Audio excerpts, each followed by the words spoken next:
Hello there, viewer, and welcome to $4 billion worth of bad luck. My name is Matthew McClanahan, and today I'm going to be giving you my EMGT-598 product safety and liability presentation. Today, I will be reviewing a product that remarkably failed and had to not only get one recall, but a second. And that product is the Samsung Galaxy Note 7. Now, actually, I'm a huge fan of Samsung. I actually own a Samsung Galaxy S22 Ultra, and I think it's the popular choice of phone for most Android users. The Note 7 had a very spectacular failure, which resulted from its being ambitious self to really contend with the modern day competitor, which at the time was the iPhone 8. The Samsung, which was remarked as the king of Android flagships, had an S Pen along with a huge, beautiful display. It was the first flagship with an AMOLED HDR display, which is what influences modern flagships of today. It had a top-of-the-line Snapdragon CPU with IP68 water resistance, and for the first time ever, it had an all-day battery life, which really made it stand out among most of the smartphones of that time.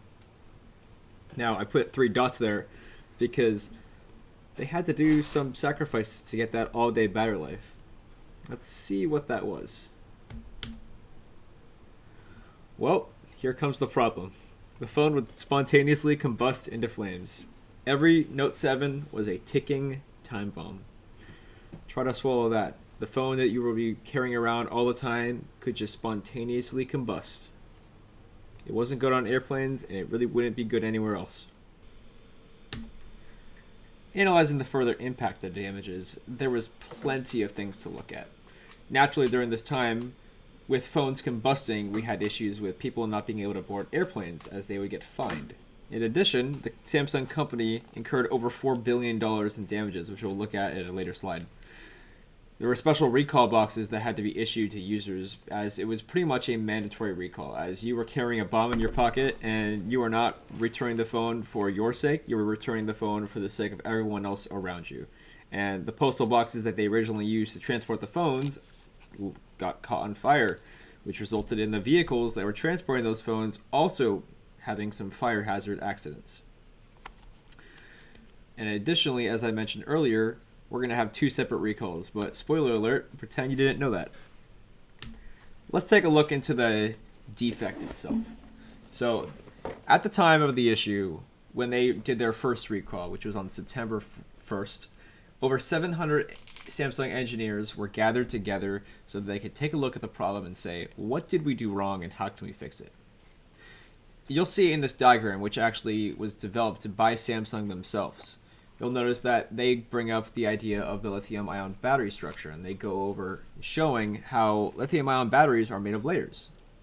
Positive and negative electrodes wrapped around each other like electrically charged toilet paper. This is basically like a toilet paper roll, and normally these positive and negative layers are insulated from each other. But as we know, anytime positive and negative leads on a battery touch, they short circuit and cause sparks. That's why nearly all batteries in existence have warnings or labels saying not to crush or damage them.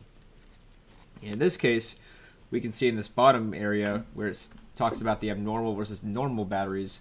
The abnormal batteries in these Samsung Galaxy Note 7s for the first case batteries had a deflection, as they called it, as the positive and negative leads would essentially be shoved into each other due to a very compact battery. They were very ambitious on how big of a battery they could put in a modern day smartphone, and clearly they were too ambitious, as this was very compact and it caused all of the electrodes to smash into each other.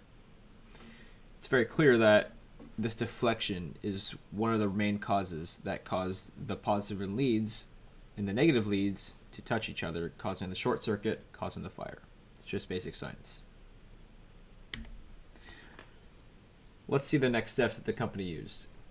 As we know in EMGT-598, we go over the user feedback and collection and analysis. This was not used, and clearly, Dr. Memenopur will not be pleased. Instead, they conducted their own internal investigation with their own engineers, as I mentioned earlier. Moreover, they rushed to the conclusion that the particular factory that had been assembling the phones, specifically the batteries, merely had design mishaps, and they suspected that, hey, what if we just take all the batteries from that factory and roll them out? Maybe it was the factory's fault, not our fault for assembling a too compact battery. So what they did, they recalled all current Galaxy smartphones and started selling a patched version. You could say a safe replacement. Asking you as a viewer right now, do you think that this made a difference? If I knew all this information, I would say definitely not. I don't think this made a difference at all. Looking closely, we'll notice that we have a image of a taken apart Samsung Galaxy Note 7 before the recall and after the recall. We'll notice the one before the recall, the battery date on the first battery is 1 month before the second one. However, the recall date wasn't until September 1st. And the second battery, you'll notice here on the left, says that the battery was made and released from that factory days before the actual recall decision, which means that it wasn't the decision, none of the decisions made in the recall process had any impact on this battery. As you can see, they thought it was the factory that made the mistake. The safe replacement battery also has the same deflection as the one in the first battery. You'll notice that I have highlighted that in the green on the right picture. So after looking at all this evidence, can you guess if they fixed the problem? Nope. The problem again. The phone would spontaneously combust into flames, and every Note 7 was a ticking time bomb. It's rather funny because usually when a company messes up and is forced to do a total recall, they conduct a thorough enough investigation so that a second recall isn't necessary, but not in this example. And it's really unfortunate that Samsung, one of the largest phone manufacturers, would have to go through this problem again. Pretty much, as you'll see, the exact same problem. If we dive deeper into the second defect, Samsung actually also released an infographic that detailed the second recall and why it had to happen. In short, Samsung said that the reason the second group of batteries exploded was because the positive electrode welding burr was poking through the insulation tape. Welding burrs are these things that are used in welding. They're used to secure and keep things into place. This acted like a needle, you could say, and when you poke a piece of metal needle through a battery, that's going to cause different layers to conductively touch each other, you could say. This caused the positive and negative leads to touch and caused a short circuit, which led to sparks flying. And if sparks are flying, that means that there's going to be a fire. Additionally, the previous deflection issue was not solved, as you noticed in the previous slide with the picture. So the second batch of batteries did not accomplish anything. Moreover, it is painfully obvious that the second release of the Galaxy Note 7 was rushed. If we take a look at the overall operating costs and the recall costs, you could say that it was very, very drastic. It costed the company $4.57 billion in write-offs, as it was a huge loss for that quarter. Additionally, the operating profit for the entire company fell 30%.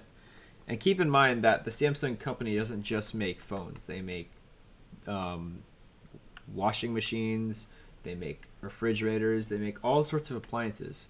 Phones are only one part of their market, and the entire company fell 30% from this, which is very drastic.